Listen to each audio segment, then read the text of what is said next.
Hello, good evening, we all right? Right, I just want to kill the illusion right now. I'm not that sloth from the Ice Age trying to give comedy a go.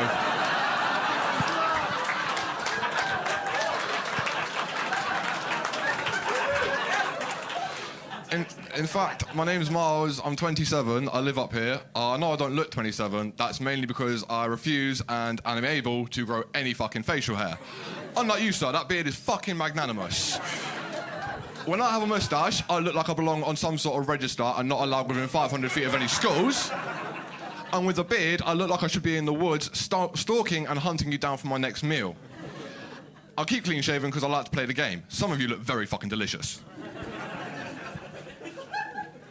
As I said, I do live up here in London. Hasn't always been the case. I moved up here a few months ago from a small town called Lewes. Now, if you're not aware of Lewes, it hosts the biggest bonfire every year, so it's so fucking pretentious. But also, it's kicking and screaming as it's being dragged into the 19th century. They're still very fond of their cobble streets, their parish houses, and it wouldn't surprise me if whenever I was doing my weekly shop, I bumped into Anna Cleves looking for fucking vegan alternatives. I'm a middle child, which really does kind of help with the feral case. I've got my older brother, he got the brains, fortunately. I got the weirdly good looks. He got the brains, so he's the one who went off to uni. He studied engineering. His three main topics are Tottenham, trains, and engineering. So he basically just likes to chat shit. And my sister, on the other hand, is part of that generation. And when I say that generation, I mean the generation that cannot live without a phone in their fucking hand. If it didn't come from TikTok, Insta, or Twitter, the news didn't fucking happen. I'm 99% sure with my sister I could remove the phone from her hand mid-text and the thumb would just carry on as if it's still fucking there. Not that I ever text her, I can't understand a fucking word any of that generation say. I'll give you an example. I had an altercation the other day in the middle of London, busy fucking streets, and I bumped into the back of this, couldn't have been older than 15, 16 years old. And obviously, as a normal person, I apologise, sorry mate, didn't mean to do that. And what he said to me, I'm going to try and recount it perfectly, but it's a bit weird.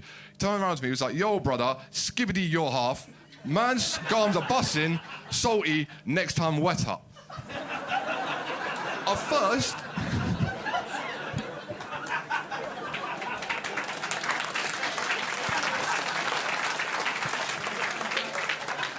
I genuinely started looking around for a portal to another fucking dimension, and when that didn't happen, I checked my pulse to make sure I wasn't fucking dying or having a stroke. Utterly bewildered when I had this altercation with this kid, because afterwards he pulled out a phone and his phone was an iPhone 12 or 13. I didn't have that when I was his fucking age. I would have dreamed to have had that. Back in my day when I was in school, we had Match Attacks, Tamagotchis and fucking British Bulldog. For those of you that aren't aware of British Bulldog, it's a rage-fueled apocalyptic version of tag with rugby tackles. Now, any fucker in my school would play this, from, you know, the athletic people like Hammerfist Harry, all the way down to the nerdy fuckers called Calculator Callum, who spent most of his time in the library and spent those extra hours on my maths. And obviously, my teachers did take issue with this. You know, we were going in with multiple injuries and ruining our uniform. Injuries weren't that much of an issue going to the student support. Miss, I think I've dislocated my shoulder. Just put a wet paper towel on it, see how you do at lunch. Miss, I've lost a finger playing that game. Put a wet paper towel on it, see how you feel at lunch. So obviously, they pulled an assembly and they called it. They were like, anyone playing British Bulldog will be excluded, will be put in isolation, or be put in detention. Exclusion.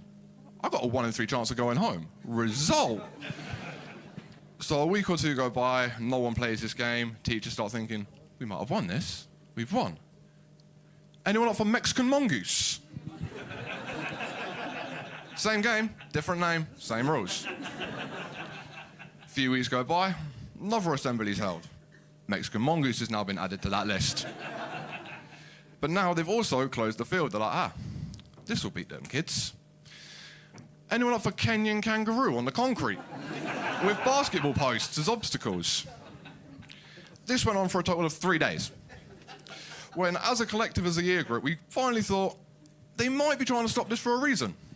And the reason being, there was a kid in our year who broke his hand to a magnanimous state, to the point where we all know the age-old question, can you clap with one hand? Well, yes. I fucking can.